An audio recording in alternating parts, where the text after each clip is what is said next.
Kannada story ಚಾನಲ್ಗೆ ಎಲ್ಲರಿಗೂ ಕೂಡ ಸ್ವಾಗತ. ಇಂಟ್ರೆಸ್ಟಿಂಗ್ ಕಥೆಗಳಿಗೋಸ್ಕರ ನಮ್ಮ ಚಾನಲ್ನ ತಪ್ಪದೆ ಸಬ್ಸ್ಕ್ರೈಬ್ ಮಾಡ್ಕೊಳ್ಳಿ. ನೀವು ಮಾಡುವಂಥ ಸಬ್ಸ್ಕ್ರೈಬಿಂದ ಇಂಟ್ರೆಸ್ಟಿಂಗ್ ಸ್ಟೋರಿಗಳನ್ನು ಕೂಡ ಮುಂದಿನ ವಿಡಿಯೋದಲ್ಲಿ ಕೂಡ ತರ್ತೇವೆ. ಇವತ್ತಿನ ಕಥೆಯನ್ನು ಶುರು ಮಾಡೋಣ ಬನ್ನಿ. ಹೊಲದ ದಾರಿಯಲ್ಲಿ ರಮೇಶ್ ಮತ್ತು ಗೌರಿ. ಮಂಡ್ಯದ ಹತ್ತಿರದ ಒಂದು ಹಳ್ಳಿಯಲ್ಲಿ ಗೌರಿ ಎಲ್ಲರಿಗೂ ಪರಿಚಿತರಾಗಿದ್ಲು. ಮಾತು ಚುರುಕು, ನಗು ಕುತಂತ್ರ, ಕೆಲಸದಲ್ಲಿ ಚಾಣಾಕ್ಷಿ. ಊರಿನ ಜನರು ಅವಳ ಜೊತೆ ಮಾತನಾಡಲು ಕಾರಣ ಹುಡುಕ್ತಿದ್ರು. ಬೆಳಗ್ಗೆ ಹೊಲದ ದಾರಿಯಲ್ಲಿ ತಲೆ ಮೇಲೆ ಹುಲ್ಲಿನ ಗುಡ್ಡ ಹೊತ್ತು ಬರುತ್ತಿದ್ದಾಗ ಎದುರಿಗೆ ರಮೇಶ್ ಸಿಕ್ಕ. ಇಷ್ಟು ಭಾರ ಒಬ್ಬಳೇ ಹೊತ್ಕೊಂಡಿದೀಯಾ ಎಂದು ಕೇಳ್ದ. ಗೌರಿ ನಗುತ್ತಾ ಹೇಳಿದ್ಲು, ಭಾರ ಹೊರುವುದಕ್ಕೆ ಅಭ್ಯಾಸ ಇದ್ದವರಿಗೆ ಇದು ಏನೂ ಅಲ್ಲ. ರಮೇಶ್ ಕೂಡ ತಕ್ಷಣ ಬಿಡಲಿಲ್ಲ. ಹಾಗಿದ್ರೆ ನಿನ್ನ ಮನಸ್ಸಿನ ಭಾರ ಯಾರಿಗೆ ಕೊಡ್ತೀಯಾ? ಅದನ್ನು ಹೊರುವ ಧೈರ್ಯ ಯಾರಿಗಿದೆಯೋ ನೋಡಬೇಕಲ್ವಾ ಅಂತ ಹೇಳಿದ್ಲು. ರಮೇಶ್ ಅದಕ್ಕೆ ನಕ್ಕ.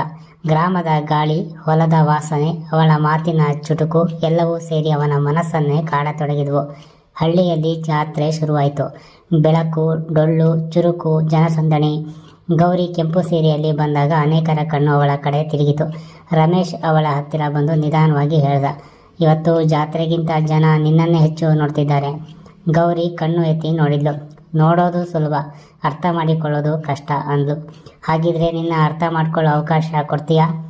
ಅವಕಾಶ ಸಿಗೋದು ಅದೃಷ್ಟವಂತರಿಗೆ ಮಾತ್ರ ಎಂದ್ಲು. ಅವರ ಮಾತುಗಳನ್ನು ಕೇಳಿದ ಸ್ನೇಹಿತರು ಚುಟುಕಾಗಿ ನಗತೊಡಗಿದರು. ಒಂದು ಸಂಜೆ ಹೊಲದ ಬಳಿ ಮಳೆ ಜೋರಾಗಿ ಸುರಿಯತೊಡಗಿತು. ಗೌರಿ ಮತ್ತು ರಮೇಶ್ ಇಬ್ಬರು ಹಳೆಯ ಗದ್ದೆಯೊಳಗೆ ನಿಂತರು. ಹೊರಗೆ ಮಳೆ, ಒಳಗೆ ಮೌನ. ರಮೇಶ್ ನಿಧಾನವಾಗಿ ಕೇಳ್ದ, ನೀನು ಯಾವಾಗಲೂ ಹೀಗೆ ಮಾತಿನಿಂದ ಆಟ ಆಡ್ತೀಯಾ?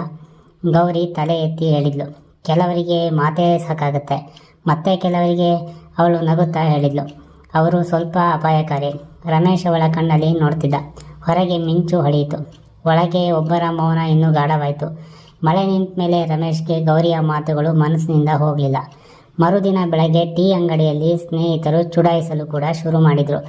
ಏನಪ್ಪ ಇತ್ತೀಚೆಗೆ ಹೊಲಕ್ಕಿಂತ ಗೌರಿಯ ದಾರಿಯಲ್ಲೇ ಹೆಚ್ಚು ಸುತ್ತುತ್ತಿದೆಯಲ್ಲ? ರಮೇಶ್ ನಕ್ಕಂತೆ ನಟಿಸಿದ.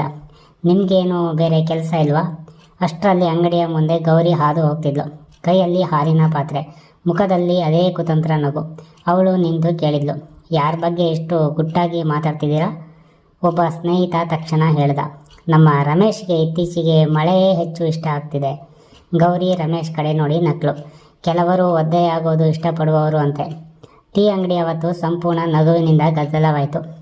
ರಮೇಶ್ ತಲೆ ತಗ್ಗಿಸಿದ್ರೂ ಅವನ ಮುಖದಲ್ಲಿ ನಗು ಮರೆತಿರಲಿಲ್ಲ. ಒಂದು ಸಂಜೆ ಗೌರಿ ಕೆರೆಯ ಕಡೆ ಹೋಗ್ತಿದ್ಲು. ಹಳ್ಳಿಯ ಹುಡುಗಿಯರು ಸಾಮಾನ್ಯವಾಗಿ ಗುಂಪಾಗಿ ಹೋಗ್ತಿದ್ರು.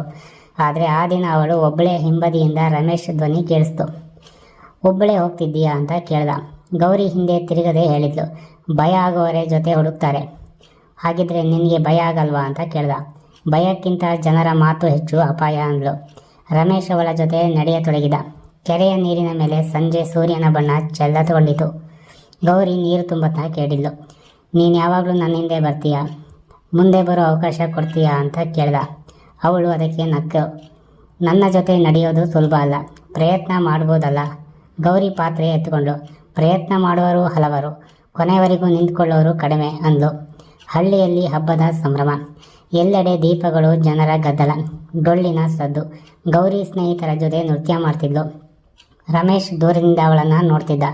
ಅಷ್ಟರಲ್ಲಿ ಗೌರಿ ಅವನ ಕಡೆ ಬಂದು ಕೇಳಿದ್ಲು, ಇಷ್ಟು ದೂರ ನಿಂತು ನೋಡ್ತಿರೋದ್ರಿಂದ ಏನು ಸಿಗುತ್ತೆ? ಹತ್ತಿರ ಬಂದರೆ ತಳ್ಳಿ ಬಿಡ್ತೀಯ ಅನ್ನೋ ಭಯ ಅಂದ. ಗೌರಿ ನಿಧಾನವಾಗಿ ಹತ್ತಿರ ಬಂದು ಹೇಳಿದ್ಲು, ಕೆಲವರಿಗೆ ಹತ್ತಿರ ಬರೋ ಧೈರ್ಯ ಇರೋದಿಲ್ಲ, ಆದರೂ ಕನಸು ದೊಡ್ಡದು. ರಮೇಶ್ ಅವಳ ಕಣ್ಣಲ್ಲಿ ನೋಡ್ದ. ನನ್ನ ಬಗ್ಗೆ ಇಷ್ಟು ಗೊತ್ತಾ? ನಿನ್ನ ಕಣ್ಣೇ ಹೇಳುತ್ತೆ ಅಂದ್ಲು. ಡೊಳ್ಳಿನ ಸದ್ದು ಹೆಚ್ಚಾಯಿತು. ಆದರೆ ಅವರಿಬ್ಬರ ನಡುವೆ ಮೌನವೇ ಹೆಚ್ಚು ಕೇಳಿಸ್ತಿತ್ತು. ಮರುದಿನ ಬೆಳಗ್ಗೆ ರಮೇಶ್ ಮನೆ ಬಾಗಿಲ ಬಳಿ ಬಂದು ಒಂದು ಚಿಕ್ಕ ಕಾಗದ ಸಿಕ್ತು. ಅದರ ಮೇಲೆ ಬರೆಯಲಾಗಿತ್ತು, ಇವತ್ತು ರಾತ್ರಿ ಹಳೆಯ ಅತ್ತಿ ಮರದ ಬಳಿ ಬಾ, ಧೈರ್ಯ ಇದ್ದರೆ ಅಂತ ಇತ್ತು. ಆದರೆ ಯಾವುದೇ ಹೆಸರು ಕೂಡ ಇರಲಿಲ್ಲ. ಆದರೆ ಅದು ಗೌರಿಯ ಬರ ಅಂತ ಅವನಿಗೆ ಚೆನ್ನಾಗಿ ಗೊತ್ತಾಯಿತು. ರಾತ್ರಿ ಅವನು ಅಲ್ಲಿಗೆ ಹೋದ. ಚಂದ್ರನ ಬೆಳಕು, ತಂಪಾದ ಗಾಳಿ. ಅತ್ತಿ ಮರದ ಕೆಳಗೆ ಗೌರವವಾಗಿ ಗೌರಿ ನಿಂತಿದ್ಲು.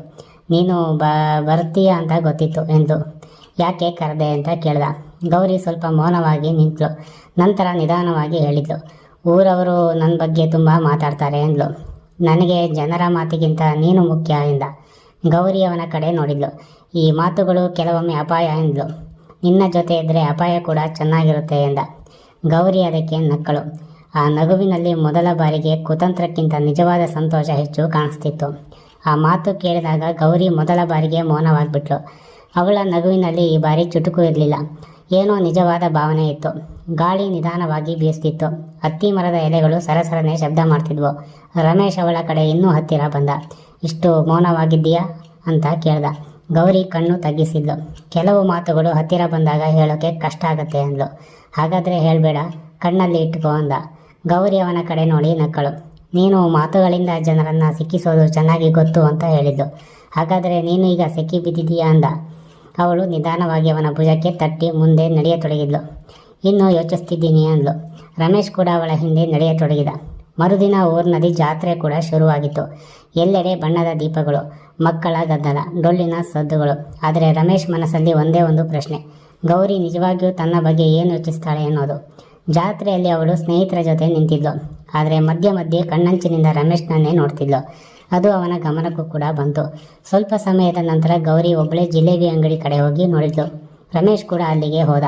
ನೀನು ನನ್ನ ಹಿಂದೆ ಬರೋದು ಬಿಡಲ್ಲ ಅನಿಸುತ್ತೆ, ಗೌರಿ ನಗುತ್ತಾ ಹೇಳಿದ್ಲು. ನೀನೇ ದಾರಿ ತೋರಿಸ್ತಾ ಇದ್ದೀಯಲ್ಲ ಅಂದ.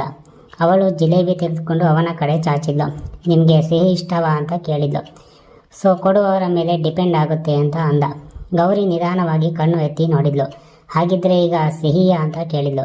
ರಮೇಶ್ ಅವಳ ಕೈಯಿಂದ ಜಿಲೇಬಿ ತೆಗೆದುಕೊಂಡು ತುಂಬ ಸಿಹಿ ಎಂದ. ಆ ಮಾತು ಕೇಳಿ ಗೌರಿಯ ಗಲ್ಲಗಳು ಕೂಡ ಕೆಂಪಾದವು. ಗೌರಿ ಮತ್ತು ರಮೇಶ್ ಮುಂದೆ ಏನೆಲ್ಲ ಕೆಲಸ ಮಾಡ್ತಾರೆ, ಮದುವೆ ಆಗುವ ಮೊದಲೇ ಏನಾದರೂ ಮಾಡ್ತಾರಾ ಅನ್ನೋದನ್ನು ಮುಂದಿನ ಸಂಚಿಕೆಯಲ್ಲಿ ನೋಡೋಣ. ದಯವಿಟ್ಟು ನಮ್ಮ ಚಾನಲ್ನ ಸಬ್ಸ್ಕ್ರೈಬ್ ಮಾಡ್ಕೊಳ್ಳಿ. ವಿಡಿಯೋ ಹಾಕಿದ ಕೂಡ ನೋಟಿಫಿಕೇಶನ್ ಕೂಡ ಬರುತ್ತೆ. ಸೊ ಇವತ್ತಿನ ಸಂಚಿಕೆಗೆ ಎಲ್ರಿಗೂ ಕೂಡ ಧನ್ಯವಾದ.